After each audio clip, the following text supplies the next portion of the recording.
नाज़रीन, मैं हैरान हूँ कि इस वक्त दरिया सतलुज में हेड सुलेमानकी के मकाम पर सिर्फ 83,000 क्यूसेक का सैलाबी रेला गुजर रहा है और इस 83,000 क्यूसेक के पानी ने मुतअद्दिद देहात डबो दिए हैं। कई मकामात पर फ्लड बंद टूटे हैं। लेकिन क्या आप ये जानते हैं कि हेड सुलेमानकी पर अब तक का सबसे बड़ा सैलाब किस साल में आया था और कितने लाख क्यूसेक पानी हेड सुलेमानकी से गुजरा था? तो ये तमाम तफसीलात मैं आपको इस वीडियो में बताने जा रहा हूँ, क्योंकि इस वक्त दरियाए सतलुज सैलाबी जद में है और आपके पास ये इन्फॉर्मेशन होना भी मेरे ख्याल में ज़रूरी है।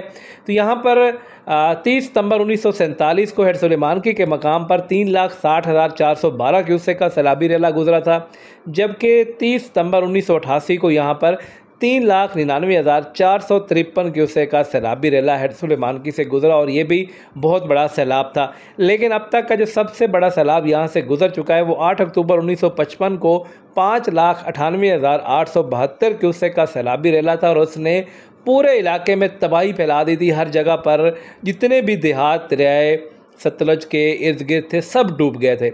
इसके अलावा अगर हेड इस्लाम की बात करें तो हेड इस्लाम में 4 अक्टूबर 1947 को 2,85,254 क्यूसेक का सैलाबी रेला यहाँ से गुजरा, जबकि 4 अक्टूबर 1988 को यहाँ पर 3,08,425 क्यूसेक का सैलाबी रेला गुजरा था।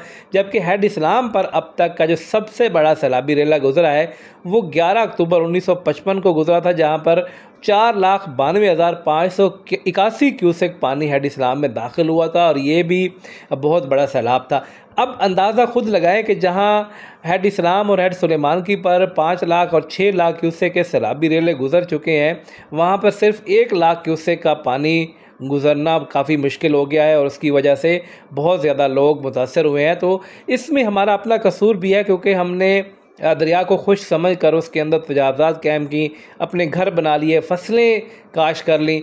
तो ऐसी सूरत हाल में जब दरिया के अंदर आपने घर बना रखे हैं, दरिया के बिल्कुल करीब घर बनाए हुए हैं, तो जब पानी थोड़ा सा भी बढ़ेगा और दरिया का पार्ट कम होगा तो ऐसी सूरत हाल में दरिया ज़्यादा नुकसान पहुंचाएगा। तो यही वजह है कि 6 लाख या 5 लाख क्यूसेक के मुकाबले में अब जबकि सिर्फ 83,000 या 1,14,000 के रेले यहाँ से गुजरे हैं दरिया सतलुज में, तो उनकी वजह से बहुत ज़्यादा नुकसान हुआ है। कसूर, पाकपतन, ओकाड़ा, बहावल नगर, ये तमाम इलाके, इनमें दर्जनों देहात इस टाइम ज़ेरे आब हैं और उसमें हमारा अपना कसूर बहुत ज़्यादा है, क्योंकि हमने दरिया को ईज़ी ले लिया, दरिया के अंदर घर बना लिए और दरिया में तजावज़ात कायम की, फसलें काश करनी शुरू कर दी। तो हमारा ये नुकसान है, इसमें किसी हद तक हमारा अपना ही कसूर है।